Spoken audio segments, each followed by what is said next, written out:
Hello everyone, this is Lola again. Welcome to my kitchen. Today I'm going to be showing you how to make egusi soup. Since I made my last egusi soup, a lot of you have been asking me to make another one, and today I'm going to show you another method on how to make egusi soup.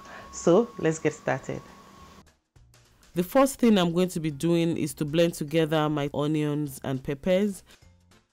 And today I'm using habanero pepper, Fresno pepper, and the red bell pepper. Now I'm going to add some water to this pepper and I'm going to blend it until it becomes very smooth. And I'm going to be leaving the list of peppers I used in the description box below. However, if you don't want to use my own combination of peppers, feel free to use your own combination. It's all well and good. So my pepper is well blended and it's very smooth. I'll just pour it out of my blender and I'll be setting it aside. Now to blend the egusi seeds, I'm going to be adding some onions, the egusi seed itself, some crayfish, and a little bit of water. Then I'm going to be blending it together until it becomes a very smooth paste. Feel free to add more water to the egusi during the blending process if you feel you are overworking your blender. However, try as much as you can not to add excess water because you don't want the egusi to become so watery. The egusi is now well blended and I'll just be setting it aside as well. For the next step, I'm going to be preheating a little bit of palm oil in a pan. If you've been following my cooking, you are going to notice that I really don't like overheating my palm oil. Once my oil is melted and a little bit hot, I'll just add the onions. Then I'll also be dividing my locust bean into two and I'll be adding half of it first at this stage. And I'm doing this so that the flavor of the locust bean can be released inside the oil. Now fry the onions and the locust bean for a couple of minutes until the onions become translucent. It's now time to add the blended peppers. So I'll just cover this and I'll leave it to cook.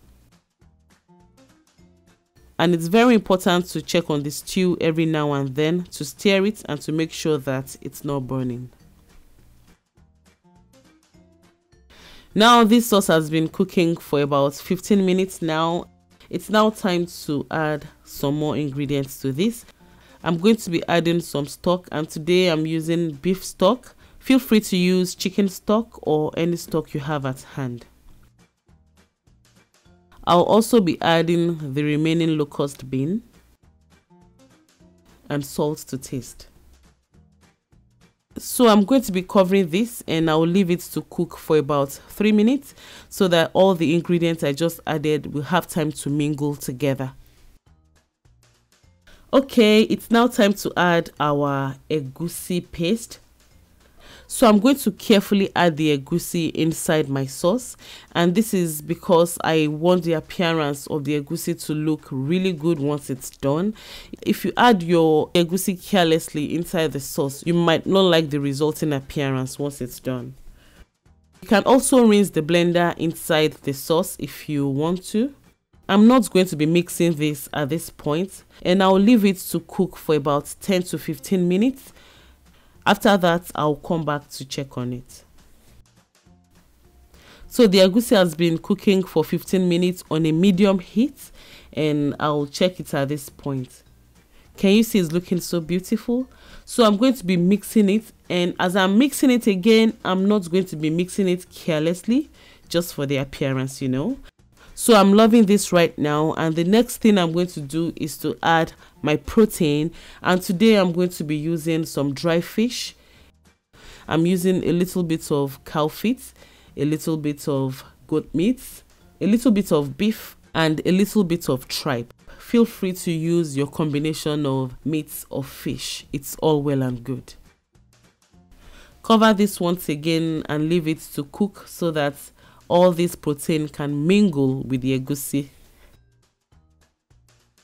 So this has been cooking for about 5 minutes, and at this point I'm going to be adding the spinach. I'm just using the regular spinach today. Feel free to use any type of vegetables you want, like bitter leaf, water leaf, ugu, or all those good leaves. You can use any one of them.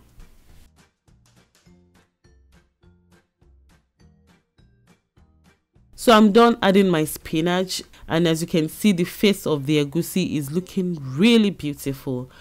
So I'll just leave this to simmer for about 3 to 5 minutes.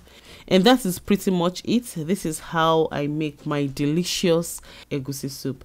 As you can see, it's really looking good, and I tell you, it tastes just as good. So thank you all for spending your time with me today. If you like this recipe, don't forget to leave a thumbs up for me. If there's any other tips or secrets you've learned over the years on how to make a very good egusi soup, feel free to share with me in the comment section down below. I will appreciate it so much.